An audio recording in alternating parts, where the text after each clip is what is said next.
The day we'll actually start that journey to Singapore is the day we'll be able to separate politics and governance. The government has the unfortunate, let me call it unfortunate, space of having to do the real job of governing, making decisions, running the country. You can't afford to do that by arguing down the same reports that are supposed to assist you do exactly the job you're elected to do. And this is where we have a problem. We have a problem in this country where in between elections, we spend so much preparing for another election.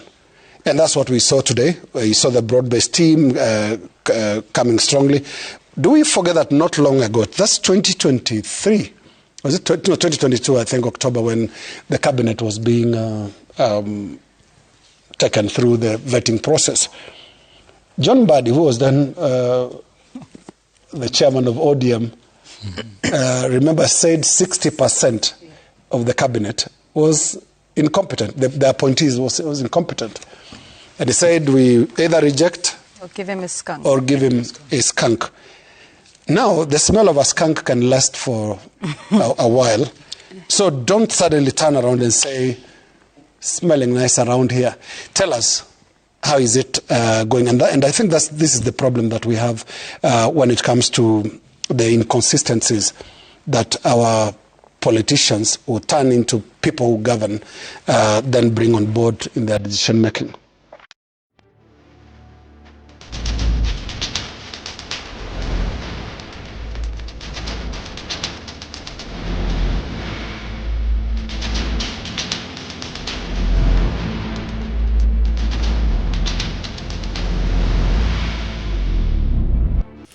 A very good morning and happy Labor Day, fellow Kenyans. Today is 1st May that we are celebrating Labor Day. Sijui wewe una celebrate ukiwa wapi. I don't know whether it's an important day to you also, because you know mostly this one is normally a day for those who are working, the workers, you know, the public workers. I don't know kama ni labor kama kwako pia you are celebrating it, or it's just a normal day. Of course I know that for those who are doing their own businesses, for those who are self-employed, it is just like a normal day. It's not a very important day to majority of the people. But let us just wish each other happy Labor Day, because we are Kenyans and we have to celebrate. Anyway, I want us to discuss or talk about something here. I actually want you to listen to it. Yesterday night was a news gun. And of course, I had a lot of, I've been listening to the team, Linus Kaika, Ivon, Okwaras, Jamila, Obonyo, together with Sam Gituku. They've spoken about a lot of things. They've spoken about the IBC, they've spoken about registration, they've spoken about education sector, health sector, and all that. And even the Haiti mission, the last contingent, has arrived in Kenya. I think it was yesterday.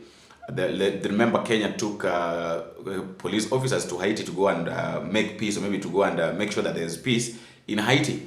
But I think we've always talked about this, and I used to say that there's somebody who really benefited, who has really benefited from on this mission. So the last contingent came back, and there are several things that needs to be discussed or talked about. So I want you to listen to this guy speaking, and then after listening to them, you as a person, you tell me what you think in the comment section concerning this, because I normally tell you guys that if there is a day that the government or the president don't always normally want to even to watch the TV, because I know probably he watches, is this Thursday. Because you see this team is like something else. They really don't care about what you're going to feel. They don't care about anything. You understand? But when you listen to them, you get some sense. So I want us to listen to Jamila, we listen to Ivon Okwaras, we listen to Kaika, Sam Gituku, and also Boy. And then after that, you'll tell me what you think according at the comment section concerning what they've talked about. But generally, fellow Kenyans, please don't forget to click the subscribe button. Listen to this. We are a middle-income country. This is a phrase we're hearing more and more in Kenya today. It sounds like progress. It sounds like something we should be proud of. And increasingly, it's being used to explain a lot of things. President William Ruto told Kenyans that fuel prices here are higher than in our East African neighbors because Kenya is now a middle-income country.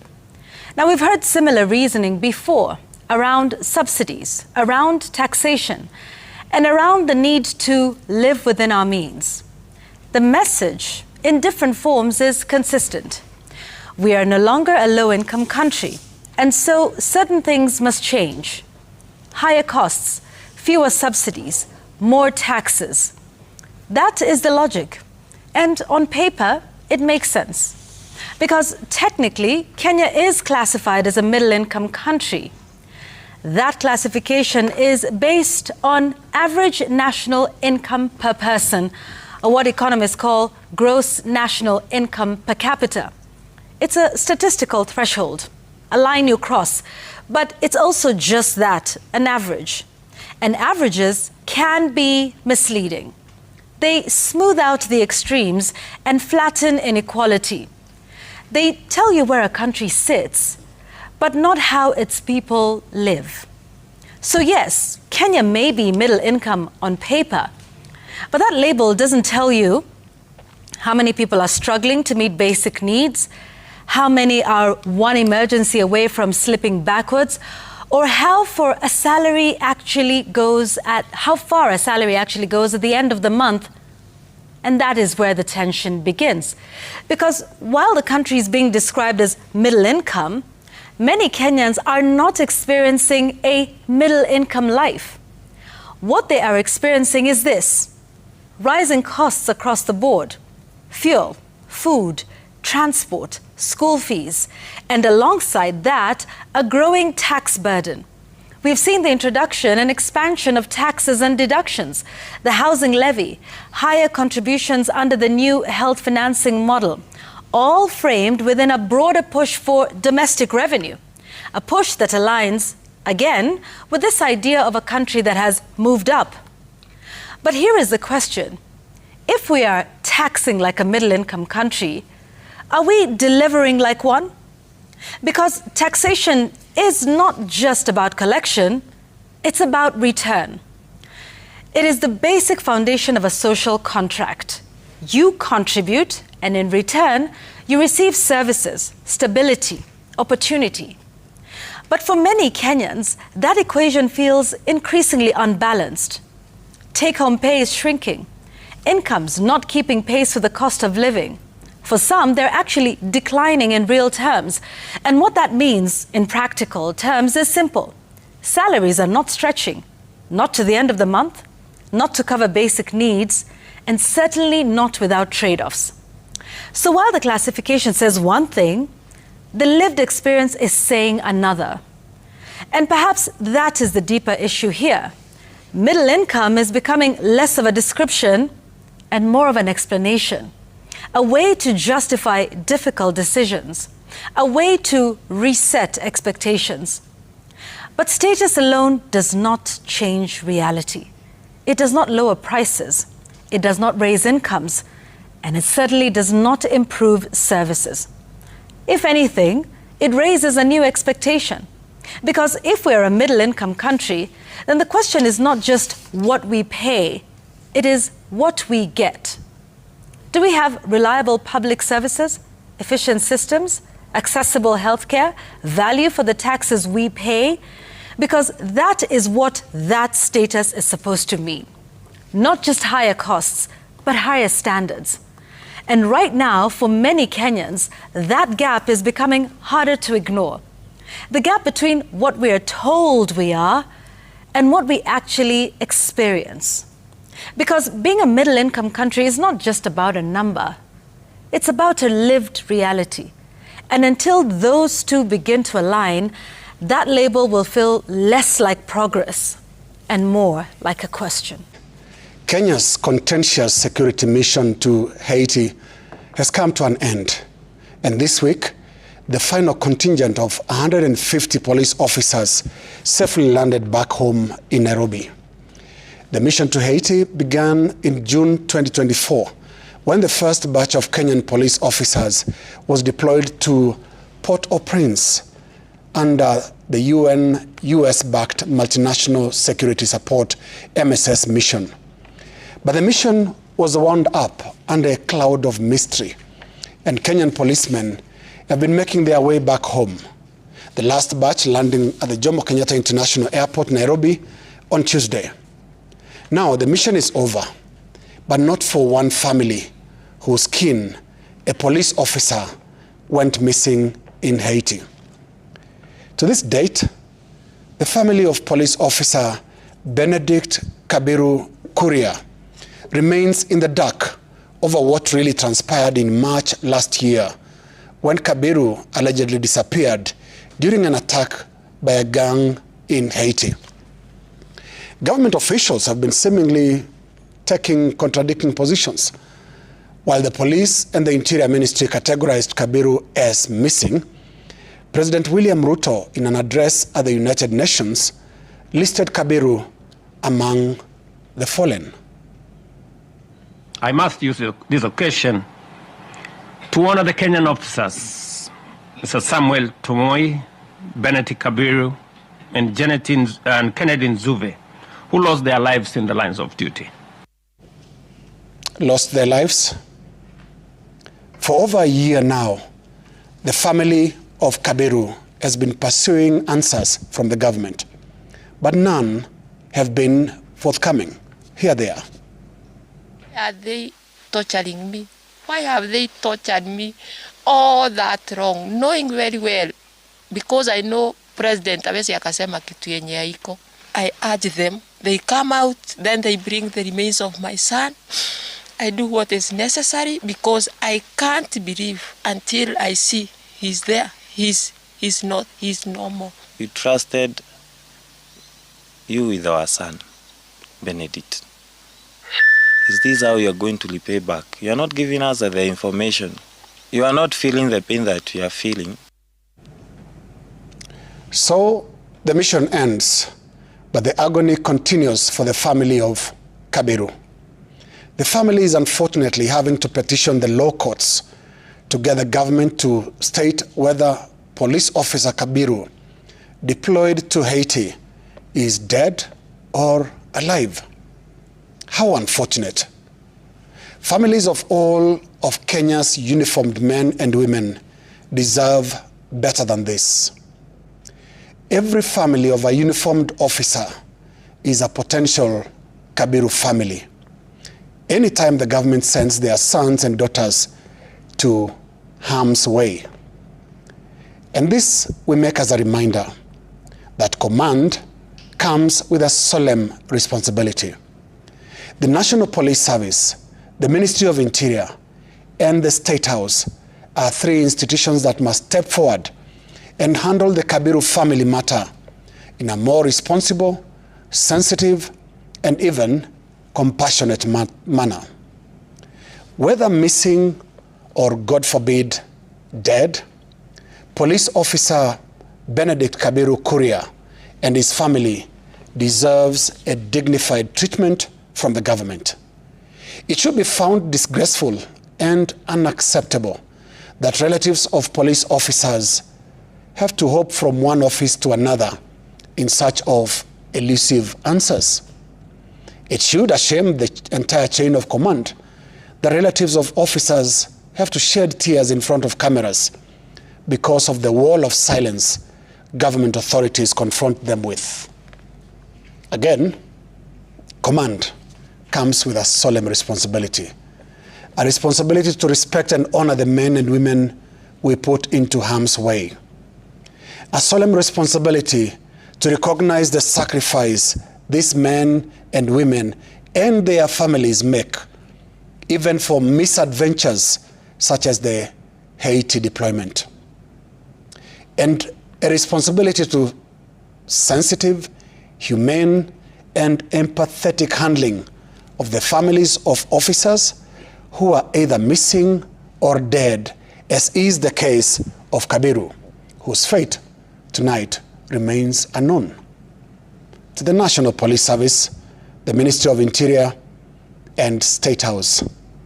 It is not just about those photo ops and brave talk during Port-au-Prince or Nairobi airport landings.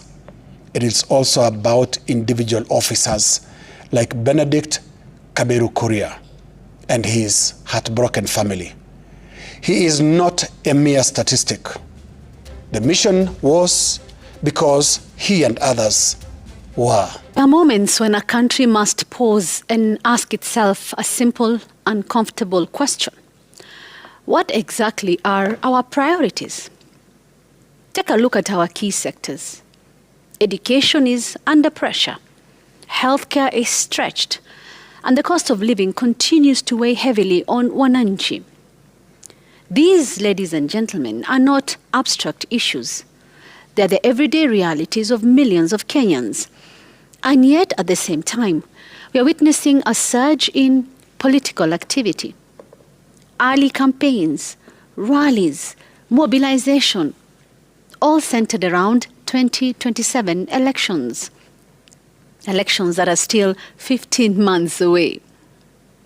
Now, politics is not the problem. The opposition will politic. That is their role. But government is different because it carries responsibility to the people for many things, including education, healthcare, and the economy.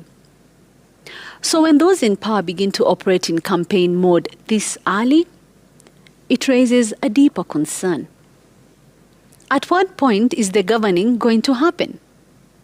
Because as it stands, what we are witnessing or what we are seeing is campaigning every single day. And I'm not saying that government officials should not campaign. They will need to at some point if they want to be re-elected. But that is not the priority now. If the government has done a good job, then its actions will speak for it when the time for campaigns come. Priorities are not declared in speeches, but in budgets and decisions. So while critical sectors like education and health struggle for resources, we are seeing billions allocated to operations at State House, even as those budgets continue to grow. At the same time, there are reports of millions of shillings being spent daily on movement and logistics for politics. And the question many Kenyans are asking is a simple one. Are these the most urgent needs of the country at this moment? Because every shilling spent is a choice. And every choice reflects what we value most. And then you look at the reality on the ground. Hospitals struggling, schools stretched, and families having to adjust. You begin to see a disconnect between where resources are going and where they are most needed. You begin to see a pattern where urgency at the top does not always match urgency on the ground. So again we ask, what are our priorities? What are we thinking about the future? Because a nation's future is not built in rallies. It is built in classrooms, hospitals, and stable households. And if those foundations are under strain while politics accelerates, then we must ask, honestly, are we focusing on what is urgent or what is convenient? In the end, leadership is not judged by how early it campaigns, but by how well it governs and what it chooses to prioritize. Several things that he has encountered during his time in office. In an interview on the Obina show, Ishungwa told how some 5 million shillings was ever delivered to him, purportedly from then Deputy President Rigathi Gachagua. And he explained that earlier that day, he had gone to see the DP to understand rumors that he and a cabinet secretary had misappropriated money meant for school feeding program. Ishungwa says that Gachagua denied any involvement and that later that evening, the DP sent millions his way. And then the Kikuyu Member of Parliament kept the money safe, taking out 1 million shillings and donating it at a Harambee that weekend. Now, many Kenyans have made different meanings out of that, shall I say, confession.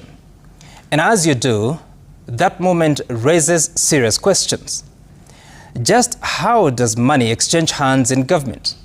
Where would a state officer send another a whopping 5 million shillings in cash for no good reason, only explained as, I know you have many commitments and may need something for the weekend?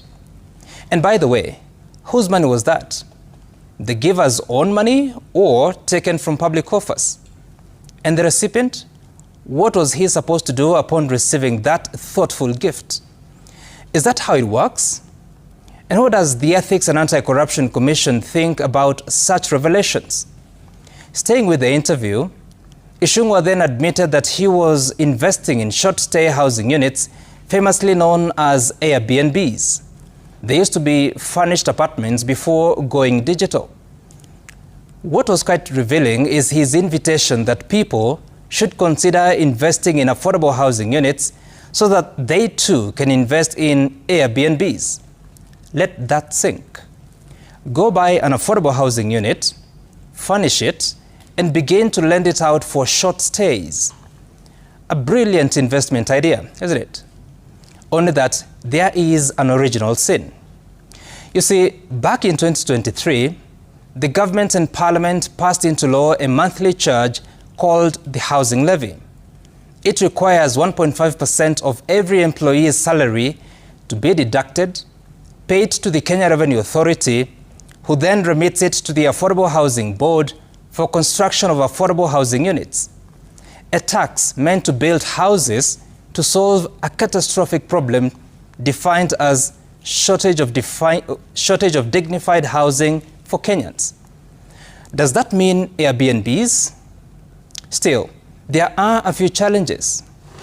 An audit commissioned by the State Department on Housing and Urban Development and conducted by the Auditor General found that there was no feasibility study that would have made a case for or against the affordable housing program. The auditor notes that, quote, major government expenditures like the affordable housing program should be based on evidence and robust planning, including feasibility study to ensure responsible use of public resources, end of quote. The auditor found there was no formal cost-benefit analysis or project appraisal framework. There was no formal affordability threshold analysis to inform pricing or beneficiary targeting. Should it then surprise anyone to hear of invitations of people with capital to consider the built units for Airbnbs? I'm asking you, should it? And given the auditor's findings, how can the Affordable Housing Board, and by extension the government, assure of fair access to the units? At a time where money talks, who protects the interests of the common mwananchi who genuinely needs a house? At a time where tax money becomes private capital, who speaks for the all-sweaty taxpayer? For now, though, there is a sense that the leader of majority should keep speaking, because there seems to be so much we do not know. Kenyans owe him for his honesty. He's rarely quote the Bible, so this was an interesting place to take it to. But here's the interesting thing. The numbers in and of themselves are not political. Yep. The numbers are a fair statement of where the country is. Yep. An economy growing at a slower rate does not fall anywhere in two-term, one-term, no-term, and all of those narratives. Whether this required comment from this, wing of the political side of things, perhaps learning when to put on your hat as head of state, hat as politician, when you are on campaigns, when you are at a funeral, and when there is a report. Let me just remind you now that we're talking about this, because it seems we seem to have a problem with organizations and institutions that give these numbers. Just last week, I believe, Sam, your sense, your final word was about reports coming out of the Office of the Auditor General, that parliamentarians are increasingly trashing and saying the numbers cannot be relied upon. It would seem we're not really happy with the numbers that come out of those. And usually the reports from there are stinging and indicting sometimes. And those are constitutionally independent bodies. I will remind those who are watching us today that 2 to 3 years ago, when one head of the meteorological department in Kenya, Dr. David Gikunju, I believe, was paraded by this very administration for putting out a warning that, floods were coming, heavy rains. At the time, if you recall, it was the President, William Ruto, and the former Deputy President Rigathi Gachagua, who paraded him there and literally asked him to recant his statement and that report because he had reportedly misled Kenyans. What happened? Floods. So now we have somebody who knows better than the Meteorological Department, better than statisticians at the National Bureau of Statistics. We also have a problem with the Office of the Auditor General and the reports that they put out, the Office of the Controller of Budget. But when the reports are good, Nisawa. They're good. Yeah, and even, you know, when Bonnie was speaking. A very good morning and happy Labor Day, fellow Kenyans. Today is 1st May that we are celebrating Labor Day. Sijui wewe una celebrate ukiwa wapi. I don't know whether it's an important day to you also, because you know mostly this one is normally a day for those who are working, the workers, you know, the public workers. I don't know kama ni labor, kama kwako pia you are celebrating it, or it's just a normal day. Of course I know that for those who are doing their own businesses, for those who are self-employed, it is just like a normal day. It's not a very important day to majority of the people. But let us just wish each other happy Labor Day, because we are Kenyans and we have to celebrate. Anyway, I want us to discuss or talk about something here. I actually want you to listen to it. Yesterday night was a news gun, and of course I had a lot of I've been listening to the team, Linus Kaika, Ivon, Okwaras, Jamila, Obonyo, together with Sam Gituku. They've spoken about a lot of things. They've spoken about the IBC, they've spoken about registration, they've spoken about education sector, health sector, and all that. And even the Haiti mission, the last contingent, has arrived in Kenya. I think it was yesterday. Remember, Kenya took police officers to Haiti to go and make peace, or maybe to go and make sure that there's peace in Haiti. But I think we've always talked about this, and I used to say that there's somebody who really benefited, who has really benefited from on this mission. So the last contingent came back, and there are several things that needs to be discussed or talked about. So I want you to listen to these guys speaking, and then after listening to them, you as a person, you tell me what you think in the comment section concerning this, because I normally tell you guys that if there is a day that the government or the president don't always normally want to even to watch the TV, because I know probably he watches, is this Thursday. Because you see this team is like something else. They really don't care about what you're going to feel. They don't care about anything. You understand? But when you listen to them, you get some sense.